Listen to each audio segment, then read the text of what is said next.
Toujours un magnifique soleil sur notre jardin, mais qui veut dire également 6e semaine de sécheresse, ce qui est beaucoup moins souhaitable. Le cerisier attire manifestement bien les cétoines, et pour la première fois, pour moi, je pense en Alsace l'observation d'un flambé. Je n'ai pas souvenir de l'avoir déjà observé chez nous. Le petit capricorne aussi fait son apparition, comme tous les ans, régulièrement, et visiblement il apprécie particulièrement le pollen, tout comme ce cétoine qui s'engouinfre totalement. Une rencontre plutôt insolite sur l'oranger du Mexique. La spirée attire également très bien les cétoines, qui sont même très inspirés.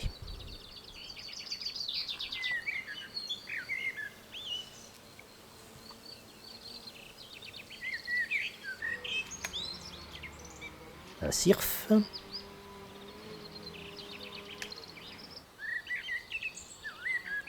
Nemo qui est très content d'avoir trouvé sa chaise longue pour toute la belle saison.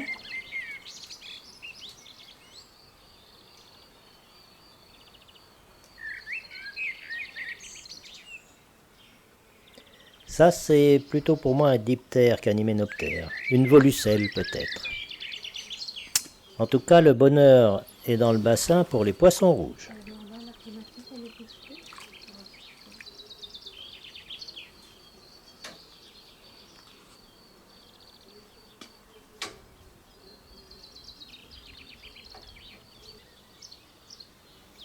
On retrouve également, comme tous les ans, nos libellules. Elles sortent plus tôt. Il y a les 4 espèces, la grande libellule déprimée, et 3 espèces de petites demoiselles. Leur nombre varie selon les années.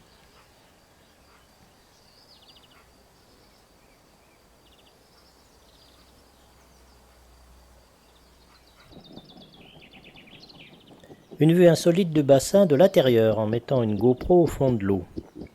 Alors comme moi, vous avez peut-être été surpris par le bruit qu'on entend. Sur le coup, j'ai pas compris, mais quand j'ai retiré ma GoPro recouverte de tétard, j'ai compris. Ils sont en train de brouter tranquillement le caoutchouc de la caméra.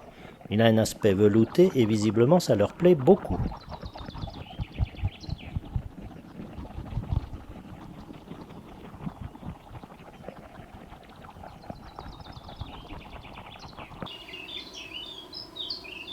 Une trouvaille que l'on ne fait pas tous les ans, le grand hanneton. Quelques-uns seulement de temps en temps. Quand on pense à ce qu'on voyait pour cette espèce il y a encore quelques décennies.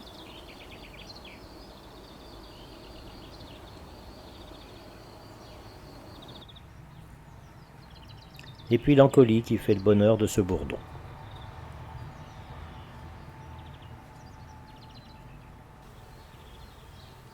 Ce sera tout pour cette fois, et ma foi à la prochaine.